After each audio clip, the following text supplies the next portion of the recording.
നാഗ്പൂർ കലാപത്തിന് ശേഷം മഹാരാഷ്ട്ര സ്റ്റേറ്റ് അഡ്മിനിസ്ട്രേഷനും അവിടുത്തെ മുനിസിപ്പൽ അതോറിറ്റിയും എടുത്ത ചില തീരുമാനങ്ങളാണ് കേരളത്തിലെ സുഡാപ്പികൾക്ക് വേണ്ടി ഞാൻ സമർപ്പിക്കുന്നു. ശരിക്കും കാണുക എന്താണ് ഉണ്ടായത്, എന്താണ് അവിടെ നടന്നത്. അതിനുശേഷം ഒരു തെറ്റായ രീതിയിൽ പ്രകോപനപരമായ ഒരു പ്രസംഗം ഒരുത്തൻ നടത്തുന്നു.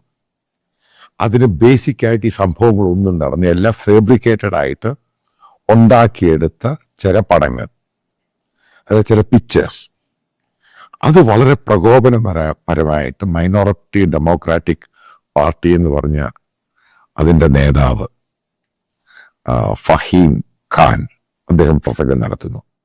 അതാണ് ഇതിൻ്റെ തുടക്കം. ഇതിവിടെ എവിടെയും തന്നെ ഹിന്ദുക്കളെ ഒരാൾ പോലും ഈ കലാപത്തിന് എവിടെയും പാർട്ടല്ല.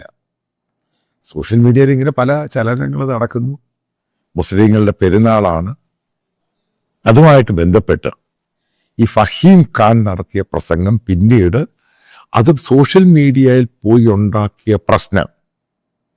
അവിടെയുള്ള 15% നാഗ്പൂർ മുനിസിപ്പാലിറ്റിയിലുള്ള ആ സിറ്റിയിലുള്ള മുസ്ലിങ്ങൾ, പിന്നെ അവിടുന്ന് ദൂരെ നിന്ന് വന്ന മുസ്ലിം ഡോമിനേറ്റ് ആയ ചില വില്ലേജുകളുണ്ട്, അവിടുന്ന് വന്നവർ എല്ലാവരും കൂടെ ചേർന്ന് കലാപം കഴിച്ചു വിട്ടു.